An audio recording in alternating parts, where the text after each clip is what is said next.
Oh punaise, je suis morte de rire. Bon, on dirait pas comme ça, mais ça fait au moins 5 fois que j'essaye d'enregistrer quelque chose. J'ai aucune préparation en fait, mais il pleut aujourd'hui. Je me suis réveillée ce matin après un rêve où j'étais face à un distributeur de boissons et devant ce distributeur, il y avait une liasse de billets. Qu'est-ce que j'ai fait? J'ai pris cette liasse de billets et je l'ai planquée. Dans un petit coin, je la compte. Waouh, il y a 2500 euros, trop bien. Et en fait, je me vois la cacher. On pourrait croire que les rêves sont juste des rêves. Moi, je les prends vraiment comme des enseignants et comme des transmetteurs de messages de mon inconscient à mon conscient. Du coup, le matin au réveil, je peux les regarder sous un autre angle. Et donc, quand j'ai regardé ça ce matin, je me suis dit, ah, c'est marrant parce que j'ai pas volé de l'argent à quelqu'un. C'est que cet argent était là, à disposition d'un distributeur, comme la richesse que l'univers peut nous donner, que moi je saisis, que je reçois donc, mais que je planque et que je ne donne pas. Et en fait, ça fait quelques années que je sens avoir des choses à partager, en tout cas que j'ai envie de les partager. C'est peut-être pas un devoir, mais je ressens l'envie et le besoin de partager et que je ne le fais pas. Du coup, je reste enfermée en moi. Je garde tout ce qui me vient à l'esprit pour moi, ou alors je le disperse avec, je le donne ou je le dis à des gens qui n'ont pas forcément envie de l'entendre. Donc, je me sers de support pour commencer à parler un petit peu. Qu'est-ce qui me pousse à parler aujourd'hui? La nature. La nature et l'humanité. Je sais qu'il y a des belles choses qui se font et j'en suis reconnaissante et heureuse. Et en même temps, il y a d'autres choses qui me paraissent tellement grosses qu'elles prennent un peu le pas sur le reste qui est positif, en tout cas pour moi. Donc peut-être que j'aurais pas accès, ou je ne... C'est même pas que j'aurais pas accès, peut-être que je n'ouvrirai pas Facebook, je ne verrai pas ça et j'aurais pas besoin d'en parler, mais je vais parler de l'Amazonie et de cette forêt qui est en train d'être découpée, de chefs indiens qui meurent, de gens qui ne peuvent plus vivre simplement alors que c'est des gens qui ne polluent pas la terre, qui vivent encore des relations de tribus stables, j'allais dire, en tout cas des choses qui datent depuis très longtemps et qui perdurent. Et personnellement, dans ma vie, depuis toute petite, j'ai jamais compris pourquoi dans ma famille les relations étaient telles. Les gens se disputaient, se jugeaient, se comparaient. Voilà, du coup, moi, j'ai jamais vraiment trouvé ma place. Et, et quand j'ai pris beaucoup de recul, et du coup, je vois aujourd'hui les choses un peu de loin et ça me fait un petit peu peur. Donc voilà. En réalité, je sais, au départ, quand j'ai voulu faire cette vidéo, je m'étais dit, je vais parler de Dieu. Donc je vais peut-être essayer de parler de ça. Et alors quand je me suis dit, je vais parler de Dieu, je me suis dit, ah tiens, c'est marrant, Dieu, on dit un Dieu,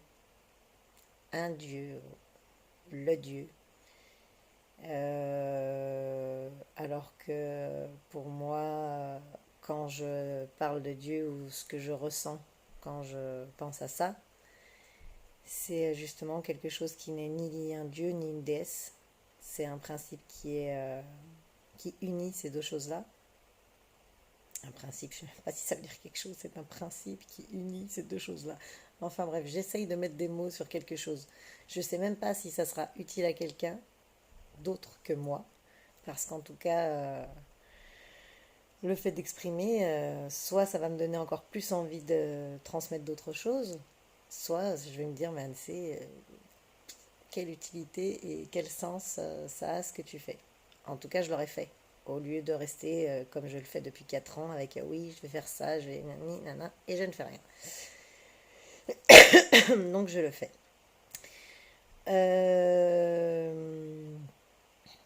On voit depuis des millénaires, il y a eu des guerres de religion pour que tout le monde croie à la même chose. On voit aussi qu'il y a des traditions, plutôt dans ce cas-là spirituelles aussi, mais qui toujours parlait de Dieu ou du divin. Donc voilà, c'est quelque chose dont les gens parlent depuis longtemps. Et, euh, et en fait, j'aimerais vous parler de ma vision des choses. Ça peut paraître un petit peu, oui, madame va exprimer sa vision des choses. Bon, j'ai l'impression que pour naître, j'ai besoin de faire ça. Donc je vais le faire. Donc je vais raconter juste une expérience en fait qui a changé totalement mon regard sur beaucoup de choses, sur la vie, sur la mort, sur moi, sur la nature, sur le monde. C'est ce que j'ai vécu avec ma maman. Maman, je t'aime. Ça a été une enfance assez difficile où mon caractère était assez difficile aussi. Le sien aussi. En tout cas, dans notre lien à toutes les deux, c'était compliqué. Ouais, j'arrivais pas à me sentir reliée en fait, clairement. J'arrivais pas à me sentir aimée. J'avais l'impression qu'elle m'aimait pas. Elle criait, je criais. J'étais très sensible aux émotions et je les exprimais. J'ai toujours un peu exprimé les choses au fur et à mesure. Il y en a qui restent enfermés. Moi, j'étais très expressive. Je me sentais même à des moments possédée par ça. Comme si, bah oui, l'émotion arrivait et je ne pouvais pas faire autrement que l'exprimer. C'était trop fort. Euh, donc un grand mal-être, en fait, clairement, un grand mal-être pendant toute mon enfance, surtout à la maison, parce qu'à l'extérieur, j'arrivais à être quand même avec les autres, à rire, j'avais toujours un côté quand même bout en train. Voilà. Jusqu'à ce que j'ai 16 ans et que je parte de la maison, que je rencontre un mec et que je parte habiter avec lui. Voilà, bon, on va faire vite fait, bien fait. Je suis tombée dans la drogue dure, donc l'héroïne. Ça s'est fini avec cette personne-là. J'en ai trouvé une autre avec qui il y a eu de la violence physique. Puis toujours perdue, mais toujours au fond de moi, j'étais toujours dans cette quête de la famille, de la paix. Enfin, c'est toujours ce que j'ai recherché en fait. Et à 26 ans, ma maman est déclarée Alzheimer. Donc je rentre à la maison pour m'occuper d'elle. Mes frères étaient là. Et, euh, et donc c'était juste à la fin de cette histoire avec ce mec qui m'a tapé dessus. Donc j'ai porté plainte, lui il est parti en prison. Ça a été très dur de le voir partir. Et, euh, et je rentre à la maison m'occuper de ma maman. Et comment m'occuper de quelqu'un que je n'arrive pas à aimer, ou en tout cas j'arrive pas à être avec. Parce que pour moi, aimer, c'est être un avec. C'est faire un avec. Voilà. Et donc ça n'était pas possible. Enfin, je ne l'aimais pas. Enfin, je ne l'aimais pas. Au fond de moi, je l'aimais, mais il y avait des choses qui m'empêchaient d'être un avec elle. Voilà. Une incompréhension, peut-être. Et du coup, j'aurais aimé pendant très longtemps qu'elle m'explique en fait pourquoi ça a été comme ça avec moi et pas avec mes frères. Et sauf qu'elle est malade, donc elle a plus sa tête, donc elle ne peut pas m'expliquer quoi que ce soit. Sauf que moi, j'ai besoin d'explications pour comprendre et pour que mon esprit puisse se modifier, que mes cellules puissent se modifier, que je puisse être un avec. Et donc là, je demande entre guillemets de l'aide à la vie. Donc je pense qu'avec le recul, je me dis que j'ai demandé de l'aide à mon inconscient. Au lieu d'être pris dans le truc où oui, elle m'a crié dessus, je lui ai crié dessus, de toute façon elle ne m'avait pas prise dans cette histoire-là, j'ai décidé de prendre du recul ou alors de la hauteur pour regarder les choses d'un autre point de vue. Et là, j'ai commencé à voir en fait ma maman sous un autre angle. En fait, j'ai vu sa vie, j'ai vu d'où elle venait, ce qu'elle avait vécu, ce qu'elle n'avait pas pu vivre. Et, euh, et d'un coup, je me suis vue comme si j'avais été sa maman. Et comme si elle était un bébé en fait, qui avait jamais pu naître à elle-même. Euh, Sauf que moi, à ce moment-là, quand moi, Anne-Cécile, je vois ma maman comme un bébé et que moi, je me vois comme une mère, c'est comme si Anne-Cécile, à ce moment-là, a disparu. Et vu que je n'étais pas la mère de ma mère, le regard sur moi aussi a changé. Et là, je me suis vue comme la sœur de ma mère. Et toutes les deux, en fait, des enfants de quelque chose. Je vais pas dire d'un dieu, d'une déesse, je vais dire de la vie, des enfants de la vie. Et en fait, qu'on était à l'égal, quoi. Et quand il s'est passé ça avec ma maman, en fait, c'est comme si d'un coup, d'un seul, mon regard avec face à toute l'humanité avait changé et je voyais, j'ai eu la sensation de comprendre totalement tout ce qui s'était passé jusqu'à aujourd'hui. Du moment où on était tous unis, entre guillemets, où il n'y avait pas de jeu en fait, où il y a une source pure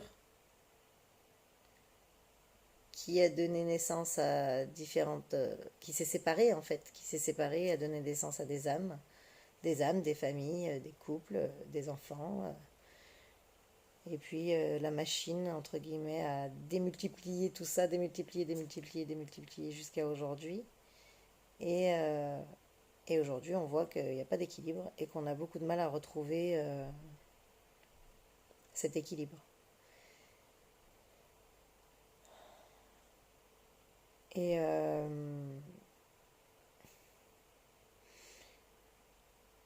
je parle de ça aussi parce qu'en fait, en ayant eu ce regard, moi j'étais dans l'héroïne donc, et d'un coup, enfin déjà, tout ce que j'ai vécu dans ma vie, quand j'étais dans l'héroïne, quand j'étais avec ce mec qui m'a tapé dessus, tout ça, j'ai été très consciente au fond de moi. J'ai toujours eu une petite voix qui était bien profonde, hein, que c'est pas celle que j'écoutais, hein, qui me disait en fait, ça c'est pas toi. Ça c'est pas toi, ça c'est le toi qui est construit par toutes les blessures, par toutes les difficultés de la vie et, euh, et voilà. Et, et je le dis clairement, en fait, pourquoi je fais cette vidéo aussi aujourd'hui, c'est que j'ai du mal à revenir à la vie, à faire comme si rien ne s'était passé. Des fois, je voudrais redevenir Anne-Cécile, être juste moi et oublier tout ça. Je me pose la question, est-ce que c'est possible? Est-ce que, est-ce que je dois simplement lâcher prise et rien dire, avoir confiance que tout va bien se passer parce que tout est en train de se remettre dans l'ordre petit à petit, malgré les désordres apparents qu'on voit. Comme on dit, les étoiles naissent du chaos. Mais bon, en tout cas, là, tout de suite, à l'instant, j'ai besoin d'en parler. Donc, j'en parle. Et donc, voilà. Et en fait, donc, je vous disais que j'étais dans la cam et tout ça. Et en fait, j'ai vu cette partie de moi qui était, entre guillemets, pure, guérie, qui était pure lumière. Et, euh, et en fait, c'est comme si cette partie de moi, elle m'a tirée pour me sortir de ma drogue, de la drogue, de tout ça, quoi. Je sais pas du tout si ce que je suis en train de faire c'est utile ou pas utile. Et voilà, ça c'est encore un truc aussi pour moi. Est-ce que ce que je suis en train de faire c'est utile? Alors on va me dire, mais est-ce que ce que tu es en train de faire ça te fait du bien? Oui. En fait, ça me vide. Ça me vide. J'ai l'impression d'avoir une pelote de laine qui avait été emmêlée. J'ai pris un fil, je l'ai démêlé et que maintenant j'ai besoin de, de le donner en fait, de le sortir de moi. Peut-être que des gens écouteront ça, peut-être que personne n'écoutera ça, peut-être que ça sera utile, peut-être pas, mais en tout cas, ça sera fait et ça ne sera plus à faire. Et j'en viens, pourquoi le lien avec la forêt d'Amazonie? C'est que je me dis, mais comment ça se fait qu'on en est là aujourd'hui, quoi? Voilà, oui, il y en a qui prient, il y en a qui méditent, je l'ai fait aussi, hein, et je le fais aussi. Mais je crois qu'en fait, quand il y a eu cette chose qui s'est passée avec ma mère, où ça m'a reconnecté avec l'humanité entière, je me suis dit, punaise, mais on a une seule force, en fait, sur cette terre, c'est d'être ensemble. D'être ensemble et d'aller dans une direction commune et de parler d'une seule voix. Et aussi, quelle est notre priorité, en fait? Aujourd'hui, moi, j'aimerais, oui, avoir un compagnon, avoir des enfants. Pour le moment, je n'y arrive pas, en fait. J'arrive pas parce que j'ai l'impression que tout ce que je suis en train de dire là, je dois dire tout ça, je dois sortir. Et là, c'est que le début, en fait. C'est une petite bribe. J'ai plein de choses que j'ai envie de dire. Donc voilà. Je me suis dit aussi que peut-être je le ferais en forme de spectacle. En mode humoristique. Ouais, ça pèse encore, hein, j'avoue que ça pèse encore un petit peu là. Je serais contente aussi d'avoir des retours en fait. Parce que peut-être que c'est pas du tout clair ce que je raconte. Hmm. Je vais juste parler d'une dernière chose, c'est le pardon en fait.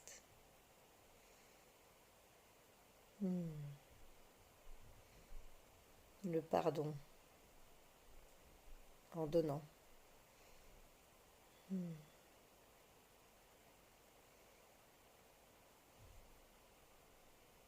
Ouais, le pardon, il est pour soi en fait. Il est pour soi.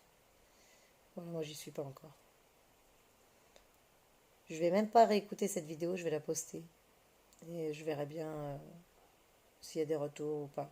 S'il y a des gens qui ont regardé ou pas. Et peut-être que j'arriverai à lâcher prise. Ouais, je sens que tout ça, ça pèse encore sur moi. Mais c'est difficile quand même de se sentir libéré et totalement ouvert au milieu de ce chaos. Même si je sais très bien que tout est en mouvement perpétuel et que les choses sont en train de se mettre en place pour le meilleur.